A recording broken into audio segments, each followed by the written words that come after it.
პროევროპული საპროტესტო აქციების დროს დაკავებული ჟურნალისტი ნიკუშა კაცია კვლავ პატიმრობაში რჩება. გადაწყვეტილება თბილისის საქალაქო სასამართლოს მოსამართლე თამარ მჭედლიშვილმა გამოაცხადა. კაციას პროცესი დილიდან ხმაურისა და დაპირისპირების ფონზე მიმდინარეობდა, რის გამოც სხდომაზე შესვენება ორჯერ გამოცხადდა. ხმაური მას შემდეგ დაიწყო, რაც ტევ-პირველის ჟურნალისტს პროცესზე შესვლაზე უარი უთხრეს იმ საბაბით, რომ სხდომა დაწყებული იყო. ჟურნალისტის პროცესზე არ შეშვება ნიკუშა კაციას, ასევე დანარჩენი ბრალდებულების ოჯახის წევრებმა გააპროტესტეს, რასაც მანდატურის თანამშრომლებსა და ადგილზე მყოფებს შორის დაპირისპირება მოჰყვა.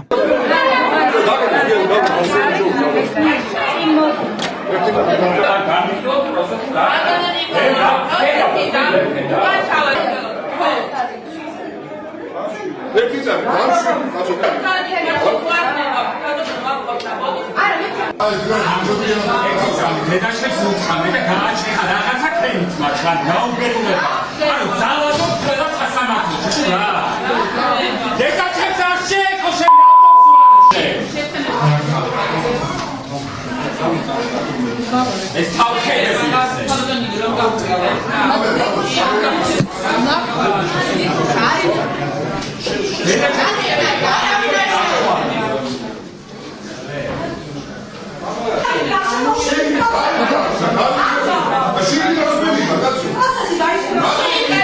მოგვიანებით პროცესი ისევ განახლდა. ამის შემდეგ მანდატურის სამსახური კაციას ოჯახის წევრებს დაუპირისპირდა, რასაც დარბაზში ხმაური მოჰყვა. მოსამართლემ კვლავ შესვენება გამოაცხადა, რის შემდეგაც დერეფანში მყოფ პირებს სასამართლოს შენობა დაატოვებინეს.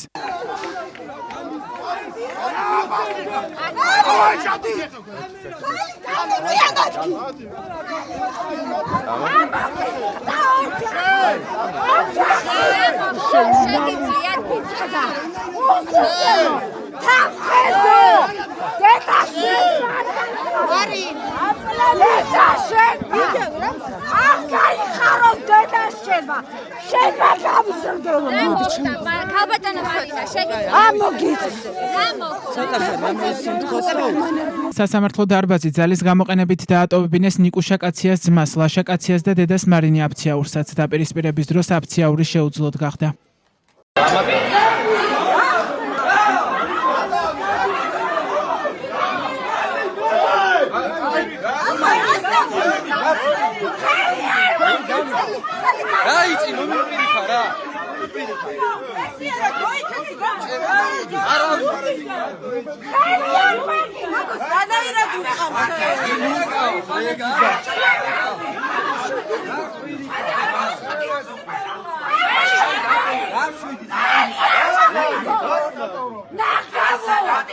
მანდატურის სამსახური კაციას ახლობლებს და სხვა პოლიტპატიმრის ოჯახის წევრებს გარკვეული პერიოდის განმავლობაში დარბაზში დაბრუნების შესაძლებლობას არ აძლევდა.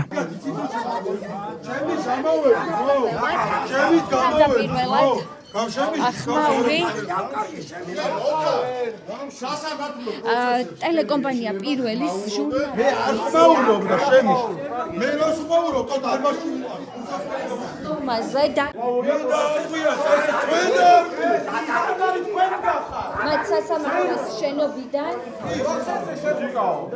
მათ სასამართლოს შენობიდან გაიყვანეს აღნიშნული პირები ამ წუთისას სიტუაცია მანდატურის სამსახური აღნიშნული დაპირისპირების დროს შეუძლოდ გახდა ნიკუშა კაცია. სხდომათა დარბაზიდან ბრალდებული სასამართლოს თანამშრომლებს მიმართავდა, რომ დედამის არ მიახლოებოდნენ.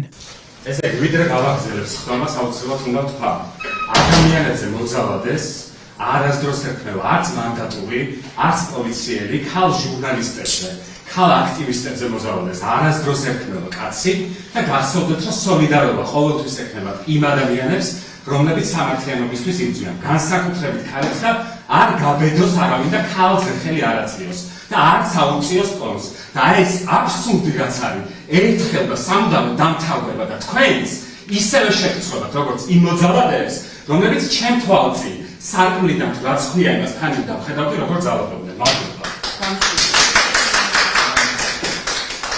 დღევანდელ სხდომაზე დაკავებული ჟურნალისტისთვის შეფარდებული აღკვეთის ღონისძიება პატიმრობა გადაისინჯა. სახელმწიფო ბრალდება კაციას მიმართ კვლავ საპატიმრო ღონისძიების გამოყენებას ითხოვდა. როგორც საქმის პროკურორი ნუგზარ ჭიტაძე განმარტავდა, აღკვეთის შეცვლის ახალი გარემოება არ გამოკვეთილა. პროკურორი ბრალდებულის მხრიდან ახალი დანაშაულის ჩადენის და მიმალვის საფრთხეებზე საუბრობდა. ადვოკატი ნინა ლომინაძე კი შუამდგომლობას არ დაეთანხმა. მისი თქმით, კაციას მხრიდან არც მიმალვისა და არც ახალი დანაშაულის ჩადენის საფრთხე არ არსებობს. მოსამართლემ ჭედლიშვილმა პროკურატურის პოზიცია გაიზიარა და ნიკუშა კაცია პატიმრობაში დატოვა. სხდომაზე მოსამართლეს სიტყვით მიმართა თავად ნიკა კაციამაც. მისი თქმით, მას სასამართლოს მიმართ სრული უნდობლობა აქვს.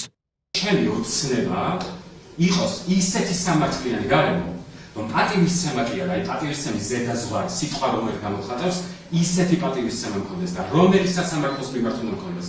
მე პატივისცემა დღეს მიუხედავად იმისა, რომ მაინც ვინარჩუნებ, იმიტომ რომ ის ჩემი აღზრდის ბრალია და მაინც რომ რაღაცა ის ერთი ნაპერწკალი, არ ვიცი, სრული 100 ბალიანი შკალიდან 1% რომ აქვს დარჩენილი, ეს არის ჩემი გარემოცვის, ჩემი მეგობრების, ყველა იმ ადამიანის, ვისთანაც მე პროფესიული, ადამიანური თუ არის მეზობლური კავშირი მქონია, მხოლოდ და მხოლოდ იმიტომ ლაპარაკობ და ეხლა ის გამიჯუ, მაშინ რა თქმა უნდა, და დაუშვა დისტანციურად დაესწრებით, რასაც შეიძლება გაუჩნდეს ეს ასლი. ზუსტად იმიტომ რომ ეს ნავსი გაწყდეს კი არა. პირდაპირ გეუბნებით, რომ სრული უნდობლობა მოდის. სრული უნდობლობა მოდის, იმიტომ რომ მე არ გავუზრდივარ იმ ქვეყანაში, სადაც ქალებს ურტყამენ. მე არ გავუზრდივარ იმ ქვეყანაში, სადაც ჟურნალისტებზე ძალადობენ. დღევანდელ პროცესზე კაცია მის მიმართ წაყენებულ ბრალდებაზეც ისაუბრა. ერთი დანაშაული არ არსებობს, რომელიც დამტკიცდა, როდესმე რომელიმე ეპოქაში, რომელიმე საუკუნეში, რომელიც დავაშავე და ეს ერთი კი ბატონო. ვიხვეწები ადამიანებო, რომ დაიწყოს გამოძიება. და გამოძიება რო არ იწყება, იქვე არის უკვე პასუხები, რატომაც არ იწყება და მე ამაზე არ ვაპირებ ახლა სხვა საუბარს, ჩამოვთვალე, იმიტომ რომ რაღაც კვალი გაქრეს, იმიტომ რომ ის ადამიანები, რომლებიც იყვნენ ჩართული ამ პროცესში სამი ეკიპაჟის სახით, ეს ადამიანები არ გამოჩნდნენ. მე ზუსტად ვიცი, რომ სამართლიანი სასამართლოს პირობებში მე დღეს აქ არ ვიჯდებოდი.